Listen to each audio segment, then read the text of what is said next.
नमस्कार। नक्षत्र तक में आपका स्वागत है। मैं आपका ज्योतिष मित्र आदित्य द्विवेदी। जन्म कुंडली से संबंधित परामर्श के लिए, कुंडली मिलान के लिए, किसी भी प्रकार के मुहूर्त आदि की जानकारी के लिए या जीवन में चल रही समस्याओं के समाधान के लिए, खराब ग्रह दशाओं के उपाय के लिए, रत्न और रुद्राक्ष आदि की जानकारी के लिए आप हमसे संपर्क कर सकते हैं।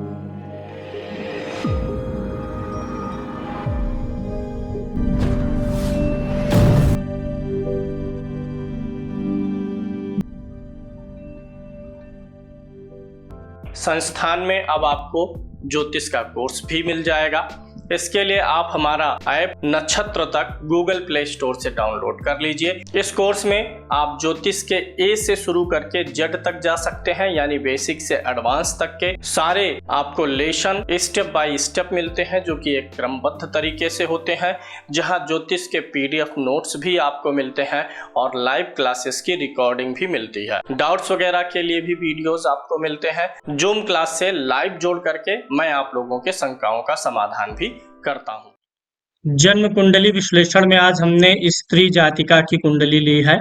1 अक्टूबर 2005 19:40 जमशेदपुर का इनका जन्म है।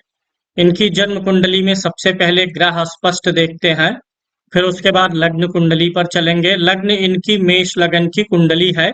मेष लगन की कुंडली वाले कुछ मूडी और जिद्दी होते हैं। तो चूंकि मेष राशि का स्वामी मंगल है और मेष का प्रतीक भेड़ है, तो ये अपने मूड और धुन में चलते हैं और जब कोई ठोकर लगती है तब फिर ये आभास करते हैं कि ये सही दिशा में थे या गलत दिशा में थे। लगन की डिग्री 25 है। लगन भरणी नक्षत्र में है, जिसका स्वामी शुक्र है। इनका सूर्य कन्या राशि में बैठा है, 14 डिग्री का है, ठीक ठाक है। हस्त नक्षत्र में है, जो कि चंद्रमा का नक्षत्र है। चंद्रमा इनका सिंह राशि में है, यानी इनकी राशि सिंह होती है। अब यहाँ देखिए, लगन सिंह है और राशि लगन मेष है, राशि सिंह है। लगन का स्वामी जो मंगल है वह भी अग्नि तत्व का ग्रह है और राशि का स्वामी सूर्य है, अग्नि तत्व का ग्रह है। तो ऐसे लोगों के अंदर तेज बहुत अधिक होता है, उग्रता जल्दी आती है, ज्यादा लोगों की बातों को सहन नहीं कर पाते हैं, बात बात पर इरिटेट भी होते हैं। सिंह राशि है तो वर्तमान में कोई 7.5 वगैरह नहीं चल रही। चंद्रमा 23 डिग्री का है, ठीक ठाक है। पूर्वा फाल्गुनी नक्षत्र में है, जो कि चंद्रमा का नक्षत्र है। जब चंद्रमा शुक्र के नक्षत्र में होता है तो ऐसे लोग रसिक होते हैं, यानी फैशन लग्जरी आदि इनको प्रिय होता है। अच्छे से रहना पहनना ये सब इनको पसंद होता है। मंगल इनका मेष राशि में है, यानी लगन में ही मंगल बैठा है। 29 डिग्री का मंगल है, कृतिका नक्षत्र में है, जो कि सूर्य का नक्षत्र है। फिर यहाँ से एक बार वही थोड़ी सी उग्रता बढ़ेगी इनकी, क्योंकि लगन में मंगल है और जिस नक्षत्र में है सूर्य के वह गर्म ग्रह है। बुध इनका कन्या राशि में है, यानी उच्च का है, 24 डिग्री का है। चित्रा नक्षत्र में बैठा हुआ है, जो कि मंगल का नक्षत्र है। गुरु इनका तुला राशि में बैठा है, 0 डिग्री का है, डिग्री कली वीक है गुरु। चित्रा नक्षत्र में है, जो कि मंगल का नक्षत्र है। शुक्र इनका तुला राशि में है, यानी स्वराशि का है, 28 डिग्री का है। विशाखा नक्षत्र में है, जो कि गुरु का नक्षत्र है। शनि इनका कर्क राशि में बैठा है, 15 डिग्री से, डिग्री कली ठीक है। पुष्य नक्षत्र में है, यानी शनि अपने स्वयं के नक्षत्र में है। राहु वक्री होकर के मीन राशि में, यानी नीच का है। केतु कन्या राशि में नीच का है। और यहाँ पे ये इसका नक्षत्र बुध का है, राहु का, और केतु का नक्षत्र चंद्रमा का है। अब आ जाते हैं लग्न कुंडली पर और इन सब ग्रह स्थितियों का विवेचन करते हैं। यहाँ पर देखिए, लगन है, मेष लगन है, लगन में ही मंगल बैठा है और मंगल सूर्य के नक्षत्र में भी आया है और सिंह राशि भी है।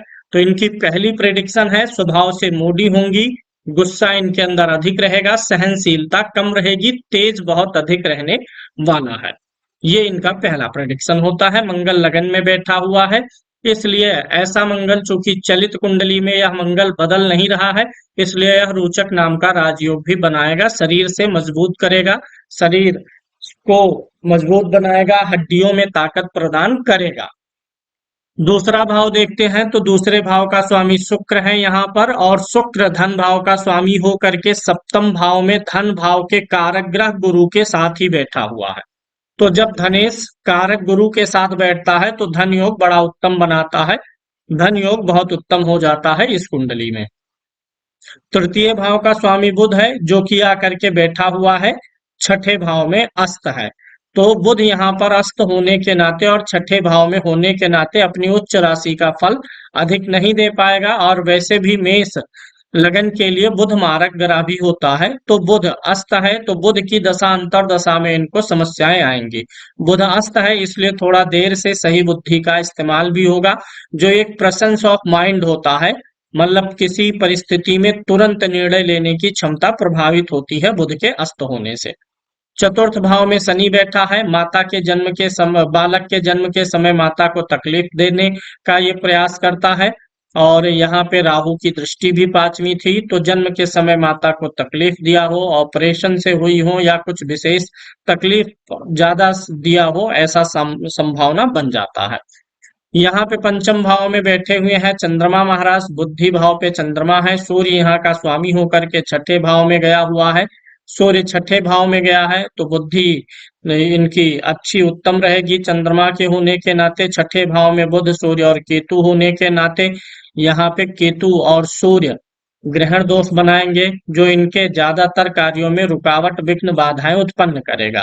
भविष्य में जब इनको सरकार की तरफ से या सरकारी अधिकारियों की तरफ से कुछ समस्याएं आएंगी, साथ ही साथ इनके जो अपने बॉस होंगे, काम करने वाले ऊपर के जो इनके अधिकारी होंगे, उनके साथ में थोड़ी सी समस्याएं क्रिएट होंगी, और समस्याओं का कारण इनका थोड़ा सा जो तर्क रहेगा वो वह बनेगा। बहुत परफेक्ट तार्किक ऐसे लोग नहीं होते हैं जिनका बुध छठे में होता है। सप्तम भाव में शुक्र स्वाग्रही है, साथ में गुरु बैठा है, चलित कुंडली में गुरु भी छठे में आ जा रहा है, तो एक तरीके से छठे भाव में चार ग्रहों के होने का फल मिलेगा। एक प्रकार से कुछ समस्याएं भी ये देगा स्वास्थ्य आदि संबंधित से, दूसरी तरफ यह विपरीत परिस्थितियों में विपरीत राजयोग बनाने का काम करेगा, जहां से ससुराल इनको अच्छी मिलेगी, ससुराल में वैभव रहेगा। शनि 15 डिग्री का है, यहाँ पे सूर्य भी 15 डिग्री का है, सूर्य छठे में है, यहाँ पर शनि की दृष्टि है सूर्य के ऊपर। शनि की 10वीं दृष्टि मेष राशि पर यानी लगन में भी है। थोड़ा सा आंखों में तकलीफ बन सकता है, थोड़े समय बाद आंखों पे चश्मा वगैरह लगाना पड़ सकता है, क्योंकि शनि जो है सूर्य को भी और मेष राशि को भी प्रभावित कर रहा है, लगन को भी प्रभावित कर रहा है। कभी कभी हल्का सिर दर्द और आंखों में तनाव वगैरह फील होगा। अष्टम भाव का स्वामी मंगल है, लेकिन मंगल लग्नेश भी है, इसलिए मंगल को अष्टमेश का दोष नहीं लगेगा। नवम भाव का स्वामी गुरु है, जो कि पति भाव में जाकर के बैठा है, इसलिए भाग्योदय विवाह के बाद होगा। दसम भाव का स्वामी शनि है, जो कि दसम भाव पर दृष्टि डाल रहा है। जब भाव का स्वामी भाव पे दृष्टि डालता है तो ऐसे में व्यक्ति का जो कैरियर है वह जीवन में बाधित नहीं होता है। निरंतर व्यक्ति का कैरियर यानी व्यक्ति जॉबलेस होने की संभावना कम हो जाती है। यहीं पर शनि लाभ भाव का भी स्वामी होकर के चतुर्थ भाव में है।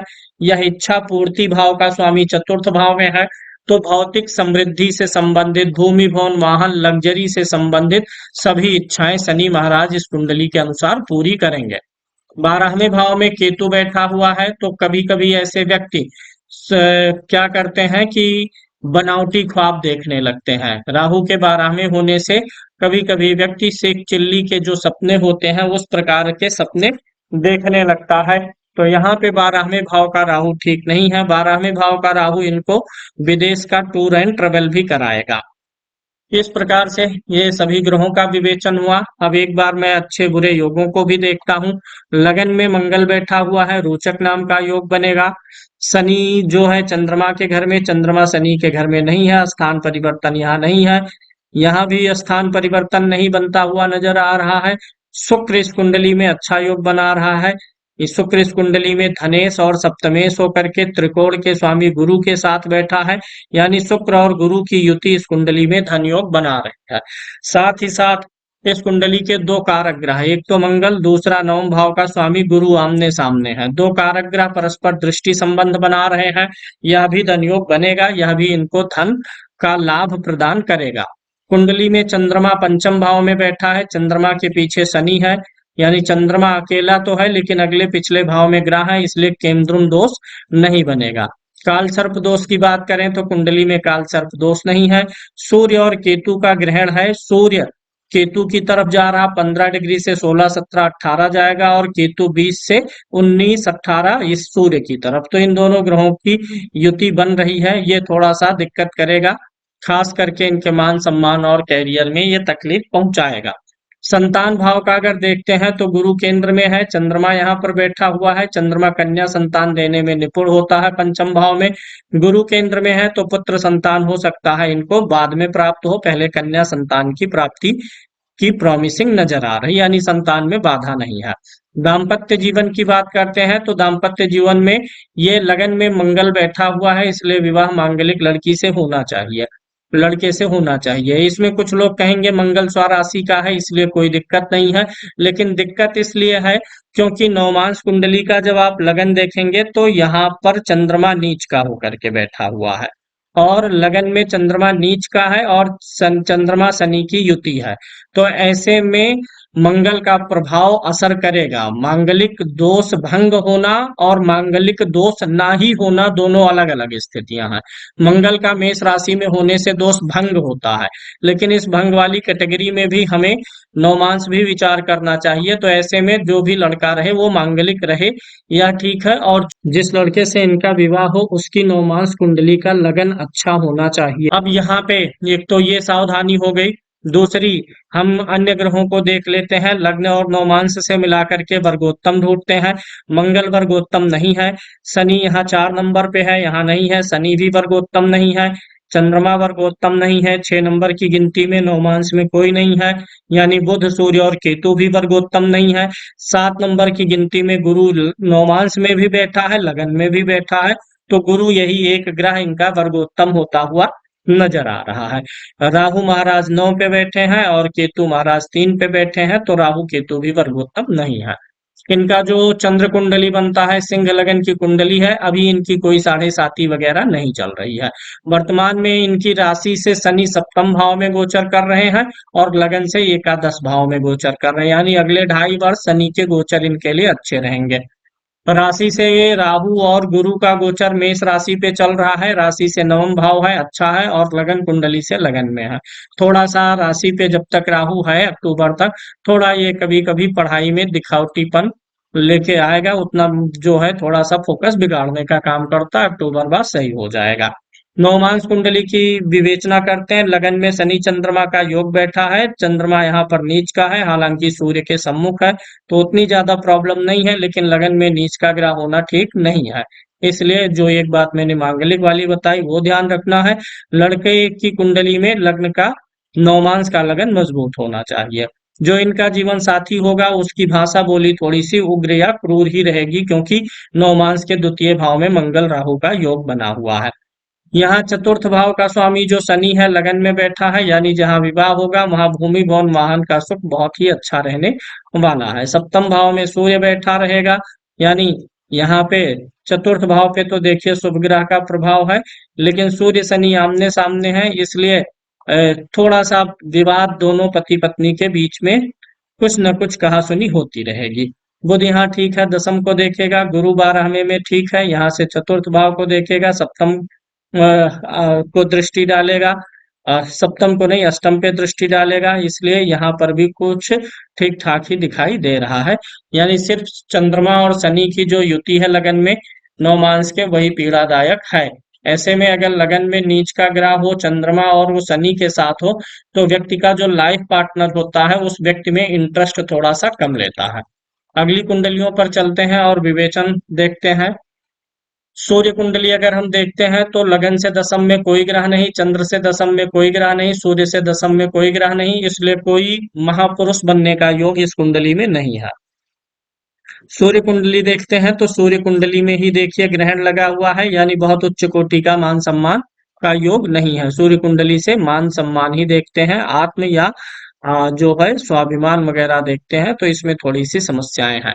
चंद्र कुंडली को मैंने आपको एक्सप्लेन ही किया। अभी दूसरी कुंडली पर, होरा कुंडली पर चलते हैं, और इनके धन 4 नंबर का लगन है, यानी कर्क लगन की कुंडली बनती है होरा में। 4 नंबर हो लगन में तो ऐसे व्यक्ति का धन बढ़ता है अगर व्यक्ति पितरों की उपासना सेवा करता रहे। तो श्राद्ध पक्ष में इनको पितरों के निमित्त कुछ न कुछ हर साल करेंगे तो जीवन में कोई आर्थिक समस्याएं नहीं आएंगी। इसके अलावा अगली कुंडली पर चलेंगे और वहां से विचार करेंगे इनके देशकाल कुंडली पर। लगन में मंगल बैठा हुआ है, लगन का मंगल परिश्रमी बनाता है, लग्नेश भी लाभ भाव में बैठा हुआ है, यानी देश काल कुंडली इनकी ठीक नजर आ रही है। किसी भी वर्ग कुंडली का लग्न और लग्नेश चेक करना जरूरी होता है, बस वही अच्छा हो तो पूरी वर्ग कुंडली का फल अच्छा हो जाता है। तो लगन में मंगल है मित्र के घर में, लग्नेश भी लाभ भाव में बैठा है, वो भी गुरु शुभ ग्रह है, तो यहाँ पर लग्नेश पे कोई दिक्कत वाली बात नहीं दिखाई दे रही है, यानी जीवन में उचित परिश्रम ये करेंगे। चतुर्थांश कुंडली के लगन में मंगल उच्च का है और शनि स्वाग्रही है, तो यहाँ पर एक ग्रह उच्च का है, यहाँ पर एक ग्रह स्वाग्रही है। चतुर्थांश कुंडली से हम भाग्य का विचार करते हैं।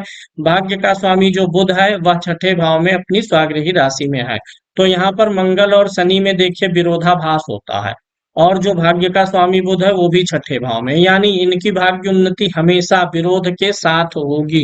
पहले अटकेगा काम, फिर बाद में वही काम खूब अच्छा सफलता देगा। पहले विवाद होगा, फिर उसी विवाद के कारण से सफलता भी मिल जाएगी, यानी भाग्य हम कमजोर नहीं मानेंगे, लेकिन कुछ लोगों का भाग्य ऐसा होता ही है कि पहले कुछ कंट्रोवर्सीज हो फिर उसके बाद भाग्य सपोर्ट करे, तो कंट्रोवर्सीज पहले क्रिएट होंगी फिर भाग्य साथ भी देगा।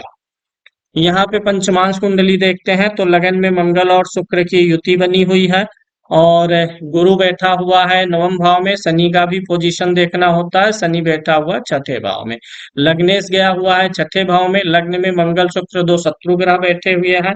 तो थोड़ा सा जिस स्तर का बुद्धि विवेक होना चाहिए प्रयोग करना उस स्तर पे ये प्रयोग नहीं करेंगी। खासकर सामाजिक जो वो परिदृश्य है, परिवार के प्रति, लोगों के प्रति, नात रिश्तेदार और समाज के प्रति जो बुद्धि विचार इनको प्रकट करना चाहिए उस चीज का अभाव दिखाई देता है, अभाव रहेगा। षष्ठांश कुंडली से रोग ऋण शत्रु देखते हैं, लगन में एक नीच का ग्रह शुक्र बैठा हुआ है, साथ ही साथ मंगल भी बैठा हुआ है जो तृतीय और अष्टम भाव का स्वामी है, और ये लग्नेश छठे भाव में गया भी है, तो रोग की संभावनाएं बनती हैं। जैसे जैसे उम्र बढ़ेगी कोई ना कोई बीमारी शरीर में, रोग इनके शरीर में रहने वाला है। लग्नेश देखिए एक तो छठे भाव में है और लगन में शुक्र नीच का होकर के बैठा हुआ है, यही कारण बन रहा है कि षष्ठांश कुंडली है जिससे हम शत्रु और रोग का विचार करते हैं, तो इन दोनों में से कोई ना कोई एक चीज इनको परेशान कर सकती है जिससे इनको सावधानी रखना होगा। सप्तमांश कुंडली देखते हैं तो लगन में कोई नीच का ग्रह नहीं बैठा हुआ है, लग्नेश 12वें भाव में गया हुआ है, पंचम भाव का जो स्वामी है वो शनि है, यहाँ पर नीच राशि में बैठा है, जो कि मैंने लगन कुंडली से बोला था कि पुत्र संतान की प्राप्ति में देरी होगी, बाद से प्राप्त होगा, वही संयोग यहाँ भी बन रहा है, लेकिन प्राप्त इसलिए होगा क्योंकि गुरु की यहाँ पर भी दृष्टि बन रही है शनि के ऊपर, तो संतान, पुत्र कन्या संतान तो इनको तुरंत प्राप्त होगी विवाह के जल्दी ही बाद, क्योंकि यहाँ भी पंचम भाव में चंद्रमा बैठा हुआ है, लेकिन पुत्र संतान के लिए थोड़ा इंतजार करना पड़ेगा।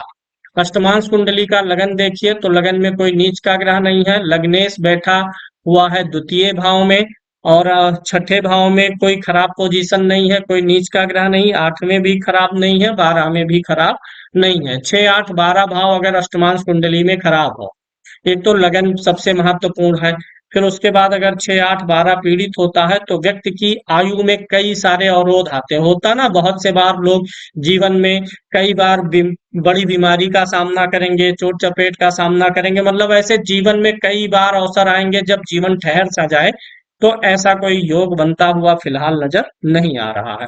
अगली कुंडली अगर हम इनकी देखते हैं तो हमें मिलेगी नौमांश कुंडली, जिस पर मैंने व्याख्यान दे दिया है। 10मांश कुंडली देखते हैं, लगन का स्वामी गुरु है जो कि लाभ भाव में जाकर के बैठा हुआ है, यह स्थिति अच्छी है, लगन में कोई नीच का ग्रह नहीं है। ये जो लगन का स्वामी लाभ भाव में गया है ये कैरियर में या काम काज में जो वर्क प्लेस होगा वहां पर इनकी इच्छाओं की पूर्ति को दर्शाता है। कोई ना कोई एक मार्गदर्शक या कोई ना कोई एक ऐसा सीनियर व्यक्ति, गुरु समान व्यक्ति रहेगा इनके कार्यस्थल पे जो इनकी इच्छाओं को पूरा करने में, इनको पद पोजीशन पाने में मदद करता रहेगा। द्वितीय भाव में मंगल और बुध बैठे हुए हैं, यानी धन कमाने की इच्छा तीव्र रहेगी, धन कमाने की इच्छा, धन रखने की इच्छा आगे बढ़ेगी। चंद्रमा इनका चतुर्थ भाव में बैठा हुआ है और इस चतुर्थ भाव का स्वामी लाभ भाव में है। कार्य स्थल पर जहां काम काज करेंगी, बिजनेस रहे या फिर रहेगा, वहां इनको सारे सुख साधन की प्राप्ति होगी। छठे भाव में राहु अच्छा माना जाता है, रास्ते के अवरोध को खत्म करता है। जब भी कार्य को लेकर के कोई व्यवधान आएगा तो राहु उस व्यवधान को, उस कंपटीटर को रास्ते से हटाएगा। अष्टम में शुक्र बैठा हुआ है, जो यह बताता है कि कार्य क्षेत्र पर शांति इनको प्राप्त होगी। नवम भाव में शनि बैठा हुआ है, यानी थोड़ा जो अपेक्षित परिणाम पाना चाहेंगे उसमें थोड़ा सा समय लगेगा। सूर्य दशम में बहुत अच्छा होता है, ये इनको प्रमोशन वगैरह काफी हद तक दिलाने में मदद भी करेगा। यानी दशमांश कुंडली को मैं ओवरऑल अच्छा मानता हूँ, दशमांश कुंडली अच्छी है। नौमांश कुंडली को मैं, चूंकि लगन खराब है, लगन में नीच का ग्रह है और द्वितीय में दो क्रूर ग्रह है, तो इससे दाम्पत्य जीवन देखते हैं, तो उसका थोड़ा सा यहाँ पे इशू है, उतना ज्यादा प्रेम नहीं पनपने देता है जब ऐसी स्थितियां होती हैं। एकादशांश कुंडली से मनोकामनाओं की पूर्ति देखते हैं। लगन में कोई नीच का ग्रह नहीं है, लग्नेश छठे भाव में गया हुआ है। चतुर्थ भाव में उच्च का सूर्य है और चतुर्थेश धन भाव में बैठा हुआ है, यानी चतुर्थेश धन भाव में है। इनकी जो सबसे बड़ी इच्छा रहेगी बैंक बैलेंस बनाने की, इनको पैसा बटोरना, पैसा डिपॉजिट करना बड़ा अच्छा लगेगा, क्योंकि ये एकादशांश क्या है, मनोकामना। और यहाँ लाभ भाव का स्वामी कहाँ जाकर के बैठा है, धन भाव में। चतुर्थ भाव का स्वामी कहाँ बैठा, धन भाव में। तो ये पैसा इकट्ठा करना, बैंक में रखना और उसे देखना इनको ज्यादा पसंद आएगा और इसमें सफल भी होंगी। द्वादशांश कुंडली से हम माता पिता का सुख देखते हैं। लगन में सूर्य बैठा है, पिता का सपोर्ट मिलेगा। लगने शनि है जो कि 12वें भाव में जाकर के बैठा हुआ है, तो विवाह के बाद ये पिता से काफी दूर भी जाएंगी, काफी दूर जाना होगा। चंद्रमा उच्च का है तो यह स्थिति भी माता के लिए ठीक होती है, लेकिन चतुर्थ भाव का स्वामी शुक्र देखिए नीच राशि में है, जो माता को फिर से, माता से थोड़ा सा माता के सुख स्वास्थ्य में कमी करेगा, पिता के लिए उतना ज्यादा गड़बड़ नहीं दिखाई देता है। षोडशांश कुंडली से वाहन के सुख का विचार होता है। लगन में वृषभ लगन है, लग्नेश शुक्र बैठा हुआ है तृतीय भाव में और चतुर्थ भाव के स्वामी सूर्य के साथ ही बैठा है। लग्नेश और चतुर्थेश की युति है, इसलिए वाहन का सुख इनको अच्छा मिलने वाला है। वाहन के सुख का योग अच्छा है इस कुंडली में।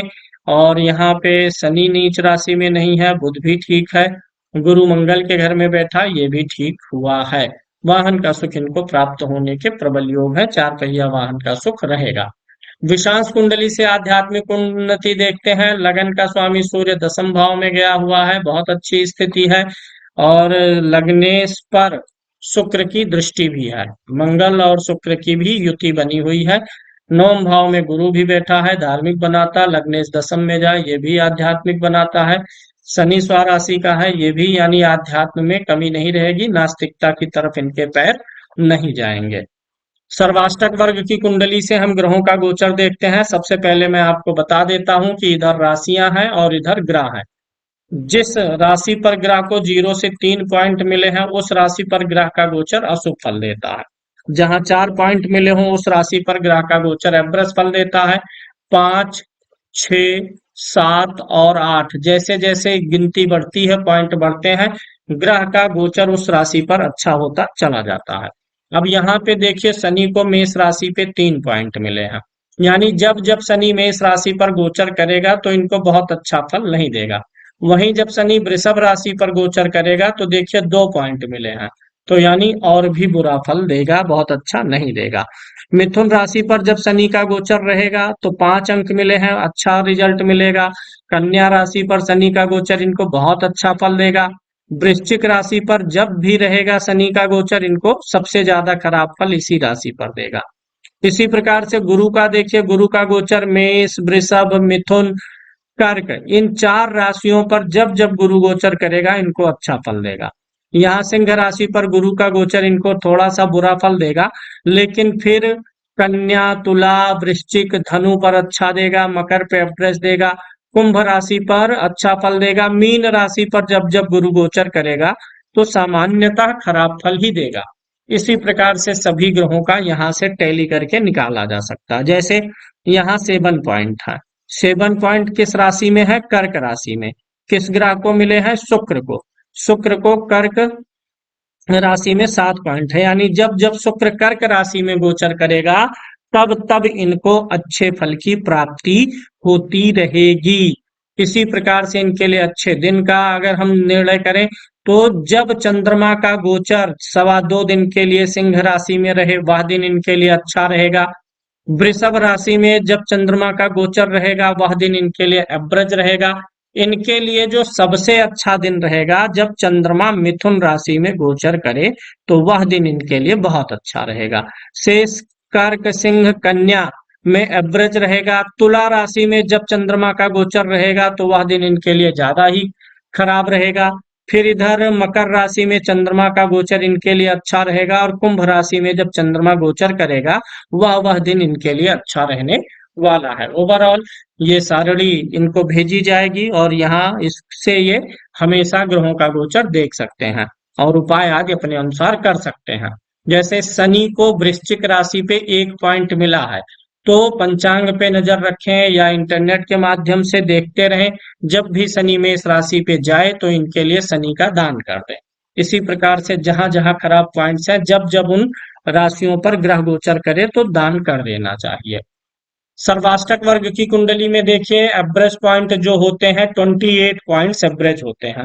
लगन में 27 पॉइंट है, 1 पॉइंट कम है, एवरेज से 1 पॉइंट कम है, यानी कि लगन थोड़ा सा एवरेज से कमजोर हुआ है।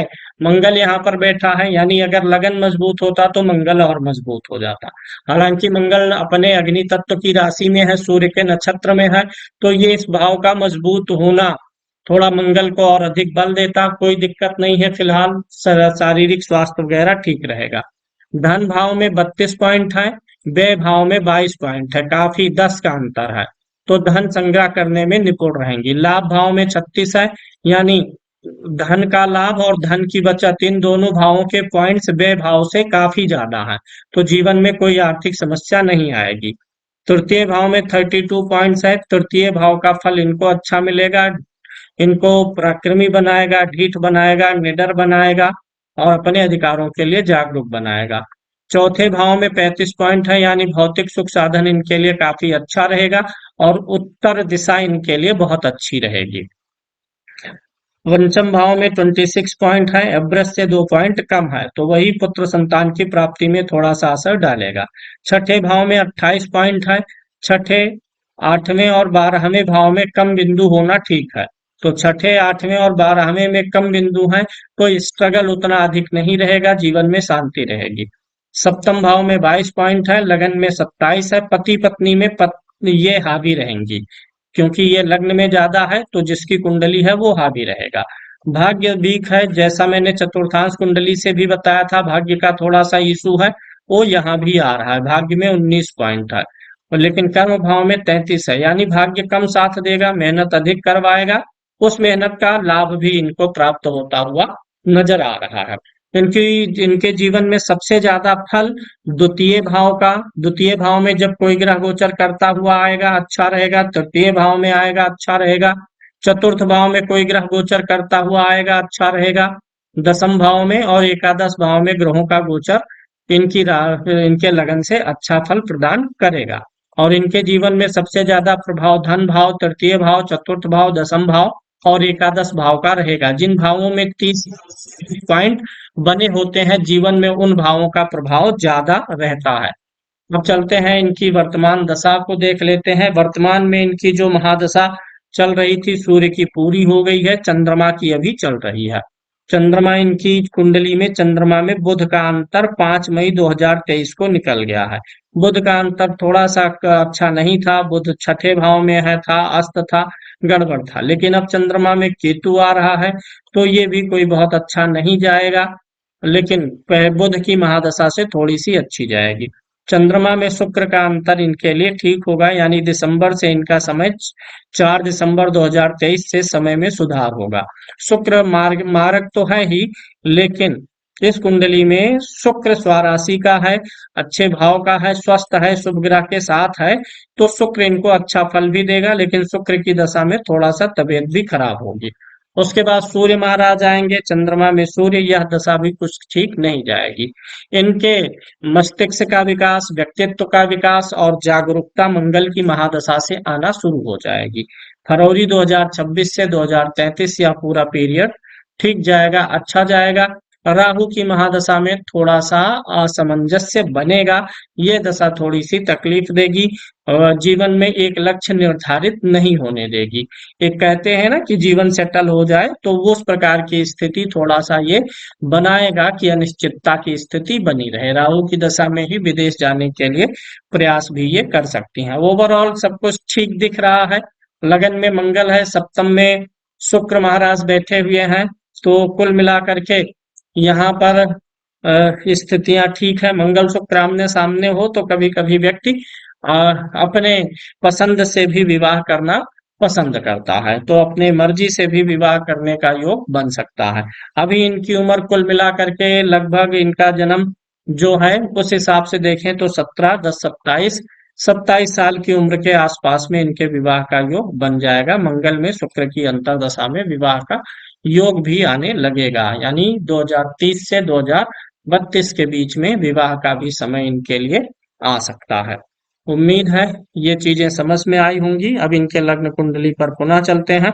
कुछ दान पुण्य जो कुछ करना है या ग्रह शांति करवानी है उसकी भी बात कर लेते हैं। एक तो हमने इनकी कुंडली में छठे भाव में सूर्य और केतु की युति को देखा है। यहाँ पर छठे भाव में सूर्य और केतु है, तो सूर्य और केतु का जप होना चाहिए, हवन होना चाहिए, ये ग्रहण दोष खत्म हो जाए। बुध इनका अस्त है, तो बुध के लिए हरी सब्जी का दान बुधवार को होना चाहिए, हो सके तो बुध का जप भी होना चाहिए। राहु 12वें का ठीक नहीं होता, जब गुरु की राशि में है तो और भी ज्यादा ही बुरा है, तो राहु के लिए भी जप और दान होना चाहिए। समय समय पे साल भर में एक बार राहु के लिए 10-12 किलो काला उड़द या काला तिल, बुध के लिए साल भर में एक बार 10 से 11 किलो हरी सब्जी आजीवन दान करते रहने की इनको सतर्कता बरतनी है। चंद्रमा चतुर्थ भाव का स्वामी है और सूर्य के पीछे होके अस्त है। चंद्रमा के लिए एक मोती सबसे छोटी अंगुली में पहन लेना है। मंगल का स्टोन नहीं पहनना है, नहीं तो तेज बढ़ जाएगा। एक तो मंगल लगन में अग्नि तत्व की राशि में सूर्य के नक्षत्र में है, तो ठीक नहीं रहेगा। जहां तक पुखराज का सवाल है, तो पुखराज में बृहस्पति चलित कुंडली में छठे भाव में जा रहा है, तो पुखराज भी पहनाने की जरूरत नहीं है। डिग्री कली भले ही कम है, लेकिन फिर भी पुखराज नहीं देना है, क्योंकि वर्गोत्तम होकर अपने बल को ये मेंटेन करेगा। सिर्फ चंद्रमा के लिए मोती पहना देने की जरूरत रहेगी।